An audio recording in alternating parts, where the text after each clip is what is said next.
오늘의 말씀은 여호수아 12장 1절에서 6절입니다.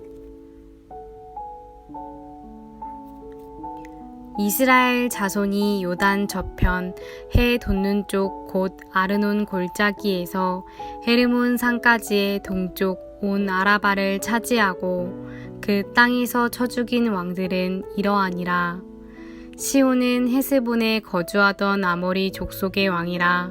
그가 다스리던 땅은 아르논 골짜기 가에 있는 아로엘에서부터 골짜기 가운데 성읍과 길르앗 절반 곧 암몬 자손의 경계 야복강까지이며 또 동방 아라바 긴네노 바다까지이며 또 동방 아라바의 바다 곧 여메의 베여시못으로 통한 길까지와 남쪽으로 비스가 산기스까지이며 옥은 르바의 남은 족속으로 아스다녹과 에드레이에 거주하던 바산의 왕이라.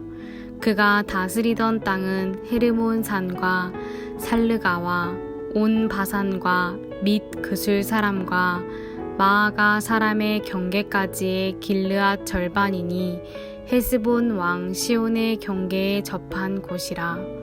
여호와의 종 모세와 이스라엘 자손이 그들을 치고 여호와의 종 모세가 그 땅을 르우벤 사람과 갓 사람과 므낫셋 반 지파에게 기업으로 주었더라. 아멘. 여호수아 12장 1절에서 6절까지 말씀을 같이 오늘 묵상하도록 하겠습니다. 읽기는 1절에서 6절을 읽지만 여호수아 12장 1절에서 24절까지 말씀을 전체적으로 같이 묵상하도록 하겠습니다. 오늘부터 우리가 살펴볼 말씀은 12장부터 19장까지인데 이제 12장부터 19장까지는 이제 여호수아가 이스라엘 백성들에게 땅을 분배해 주는 내용들이 담겨져 있습니다. 그 중에서도 12장은 땅 분배 전체가 되는 서론적인 격인데 이제 땅 전체의 내용이 나와요. 그리고 여기서 모세와 여호수아가 싸워 이긴 왕들의 이름이 나오게 되는 것입니다. 12장 1절에서 6절까지는 모세가 정복한 왕들의 이름, 모세가 물리친 왕, 헤스본 왕과 시온 왕과 바산 왕, 옥으로서 요단 동편에 있었습니다. 우리가 오늘 본문에 읽은 내용이에요. 그리고 7절부터 24절 우리가 읽지는 않았지만 그 내용들도 우리가 살펴볼 텐데 여호수아가 정복한 왕들인데 그들은 여리고 왕으로 시작해서 무려 31명이 되는 나라를 정복했다고 나옵니다. 그래서 오늘 우리는 여호수아가 이 가나안 땅을 정복하는 과정을 통해서 몇 가지 교훈을 얻고자 하는 것입니다. 첫 번째로 하나님은 자기 백성을 보호하신다 하는 것이에요. 오늘 본문을 잘 보세요. 여호수아가 가나안 땅에서 물리친 왕들이 무려 31명입니다. 가나안 땅을 모두 점령한 거예요. 어떻게 이 일이 가능했을까? 가나안 땅의 백성들은 철기 문명입니다. 이스라엘 백성들의 눈으로 보기에도 아주 장대하고 그리고 성읍은 아주 대단했어요. 그런데 이 이스라엘 백성들은 아무것도 가진 게 없는 거예요. 변변한 무기도 없고요. 훈련받은 군대도 아닌 것입니다. 그런데 그들이 오직 하나님 한 분만을 의지하여 이 일을 감당하는 것을 보게 되는 것입니다. 가나안 군대가 아무리 강해도 하나님이 주시는 땅을 그들이 막을 수 없는 거예요. 하나님이 함께 하시면 하나님이 이스라엘 편에 계시는데 어느 누구도 하나님의 하시는 일들을 방해할 수 없다. 아무리 무기가 좋아도 하나님 앞에서 한낱 쓰레기에 불과하다 하는 말씀인 것입니다. 이것은 우리에게 중요한 교훈을 주죠. 우리에게도 영적 전쟁이 있어요. 하나님이 함께 하시면 그러나 반드시 승리한다는 사실을 믿으시기를 바랍니다. 오늘 하루도 영적 전쟁이 있을 거예요. 그러나 이스라엘 백성들이 가나안 땅을 점령하는 것은 우리가 성도들이 천국에 들어가는 과정을 보여주는 것과 같아요. 그러므로 가나안 땅의 왕들은 사단 마귀, 죄악을 상징하는 것입니다. 그러므로 우리도 영적 전쟁에서 우리의 대장 되신 예수 그리스도를 의지하고 그분만 바라본다면 우리는 반드시 승리하게 되는 것입니다. 하나님이 함께 하는데 대적할 자가 있어요, 없어요? 없다는 말씀이에요. 이 말씀은 하나님이 열기로 작정하신 것을 닫을 자도 없다는 말이에요. 그러므로 하나님의 뜻이다 그렇게 여겨진다면 순종을 배워야지 반대길을 걸어서는 안 된다는 말씀을 드리는 것입니다. 그러므로 하나님의 뜻을 발견하도록 애쓰십시오. 그리고 하나님의 뜻이 발견되면 그 뜻에 순종하기를 애쓰십시오. 그것이 바로 성도가 복받는 비결입니다. 우리가 가장 두려워해야 될 분은 오직 하나님 한 분밖에 없습니다.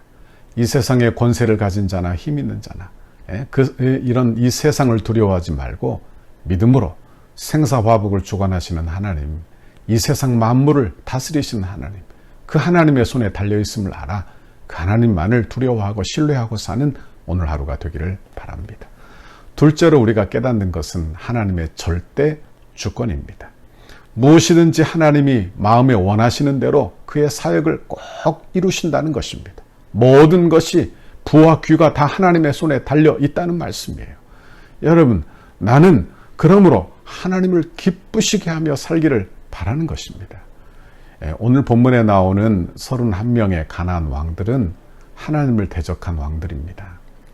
우리가 읽진 않았지만 12장 20절에 이런 말씀이 나와요. 그들의 마음이 완악하여 이스라엘을 대적하여 싸우러 온 것은 여호와께서 그리하게 하신 것이라. 그들을 진멸하여 바치게 하여 은혜를 입지 못하게 하시고, 그들이 31명의 왕들이 스스로 마음이 완악해져서 이스라엘 백성들, 하나님의 백성들을 대적했다는 말씀입니다. 그 결과 하나님이 어떻게 하셨느냐? 그들을 멸하시고 이스라엘 백성들에게 승리하게 하신 거예요. 우리도 이 땅에 살면서 이 세상이 완악해져서 하나님의 백성들을 괴롭힐 때가 많이 있는 것입니다. 여러분, 그러나 하나님의 뜻이 있다는 거예요. 가나안 왕들이 이스라엘 백성들을 대적했을 때 그 결과 누구를 대적하는 꼴이 되었는지를 보십시오. 하나님을 대적하게 된 것입니다. 하나님을 대적해서 이길 자가 이 세상에는 없어요. 그러므로 우리는 날마다 하나님을 대적하는 이 일에서 멀어지고, 그리고 하나님 편에 서서 하나님의 일을 감당하는 우리 모두가 되어야 할 것입니다. 셋째로 우리가 묵상할 것은 성도의 방패와 보장이 우리 하나님이 되어주신다는 사실입니다. 여러분, 우리가 이 세상에서 가장 안전하게 살 길, 이렇게 바이러스가 많은 있더라도 가장 안전하게 살 길은 여러분 견고하고 견고한 방패와 보장이신 하나님께 있는 것입니다. 여러분, 하나님이 우리의 방패세요. 아멘. 하나님이 우리의 방패세요. 시편 28편 7절 8절에 보니까 여호와는 나의 힘과 나의 방패이시니 내 마음이 그를 의지하여 도움을 얻었도다. 그러므로 내 마음이 크게 기뻐하며 내 노래도 그를 찬송하리로다. 8절 여호와는 그의 힘이시요 그의 기름 부음 받은 자의 구원의 요새이시로다. 다윗은 어떤 고백을 합니까? 하나님이 나의 힘이다. 나의 방패다. 네, 하나님이 나를 도우신다. 하나님이 기름 부음 받은 자를 도우시고 기름 부음 받은 자의 구원의 요새가 되신다 하시는 것입니다. 여러분은 어떻습니까? 하나님이 여러분의 방패 되십니까? 하나님께서 여러분의 구원의 요새 되십니까? 여전히 우리는 세상만 두려워하고 살고 있지는 않은가?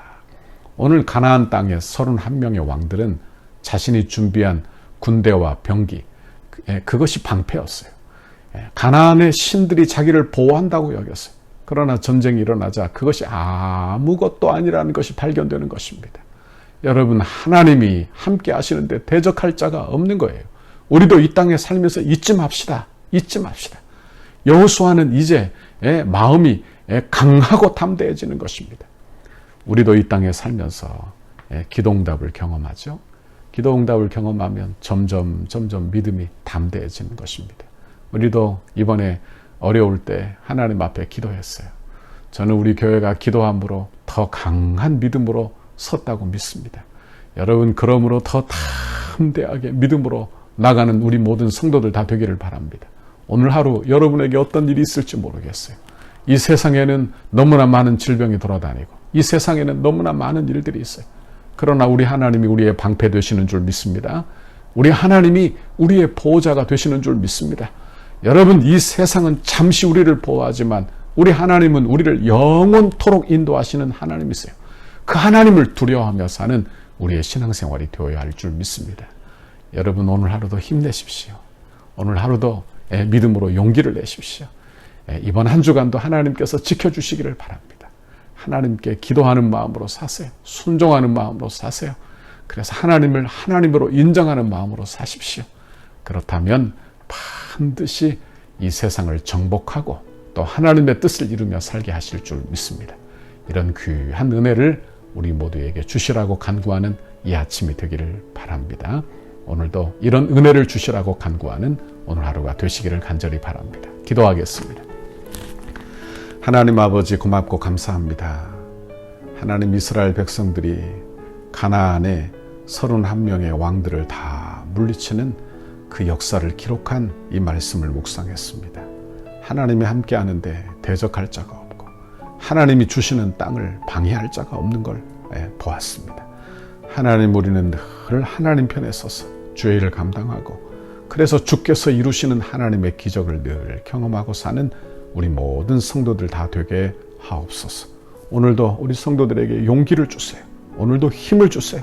오늘도 이 말씀을 듣는 성도들마다 하나님 주시는 긍휼과 은혜로 큰 힘을 받아 하나님이 나의 방패시라고, 나의 구원의 요새시라고 그렇게 늘 고백하는 믿음의 사람들이 다 되게 하옵소서. 감사합니다. 예수님 이름으로 기도하옵나이다. 아멘. 우리 교회를 향한 주님의 뜻을 이루소서. 100대 기도문 월요일 건축에 앞장선 지도자들을 위해 8페이지입니다. 건축을 위해 가장 앞장서서 섬기시는 건축위원장 장로님께 영육간의 강건함을 주옵소서. 기도하는 내용마다 충만하게 응답해 주시고 실무를 감당할 때마다 돕는 일꾼들을 허락하옵소서. 기초를 닦고 뼈대를 세우며 공간을 아름답게 채워나가는 모든 과정에서 건축위원회와 모든 업체를 잘 조율할 수 있는 지혜와 지도력을 주옵소서. 시대를 읽는 통찰력과 통전적 사고, 다음 세대를 볼 수 있는 눈, 그리고 작은 일을 보는 눈도 주옵소서. 맡겨주신 일을 끝까지 감당할 수 있는 건강을 주시고 가정 가운데 은혜와 사랑이 충만케 하셔서 거룩한 일에 앞장서는 은혜가 있게 하옵소서. 주님께서 건축위원회와 소위원회의 머리가 되시며 위로부터 임하는 지혜와 지식과 능력으로 충만하게 하옵소서. 건축위원들의 마음이 온전히 하나 되게 하시고 감사와 자원하는 심령으로 맡겨진 소명을 넉넉히 감당하게 하옵소서. 건축위원들에게 갑절의 영감과 최고의 전문성을 주셔서 덕소교회의 건축이 한국교회사의 한 면을 장식하게 하옵소서. 하나님께서 맡기신 건축을 위해 충성을 다하게 하시고 디자인과 실내 장식, 시공과 감리에 대한 탁월한 지혜를 주셔서 덕소를 대표하며 지역을 섬기는 건축이 되게 하옵소서. 건축위원들에게 섬김의 마음을 주시고 세밀한 부분까지 살펴 건축의 모든 과정이 순적하게 진행되게 하옵소서. 건축 과정이 소위원들을 모두의 기쁨이 되고 날마다 기적을 체험하는 은혜가 있게 하시며 모든 과정이 부담이 아닌 축복임을 깨달아 늘 감사한 마음으로 진행하게 하옵소서. 소위원들에게 건축에 관한 이해력과 지식을 주셔서 모든 일이 물 흐르듯이 은혜롭게 진행되게 하시고 비전과 통찰력을 주셔서 향후 펼쳐나갈 교회의 사역들을 지혜롭게 준비하게 하옵소서. 소위원들이 하나 되게 하시고 시공과 감리를 잘 조정하며 공사 현장을 잘 관리하여 모범적인 건축 현장이 되게 하셔서 경제성, 실용성, 기능성을 살린 아름다운 건축을 이루게 하옵소서. 실무를 감당할 때 성실과 희생, 모범을 보이며 기쁨과 평안으로 잘 감당케 하시고 아주 작은 부분까지 하나도 놓치지 않게 하옵소서. 개인의 주장이나 이기심이 조금도 틈타지 못하도록 늘 기도하며 겸손한 마음으로 섬기게 하옵소서. 예수님의 이름으로 기도합니다. 아멘.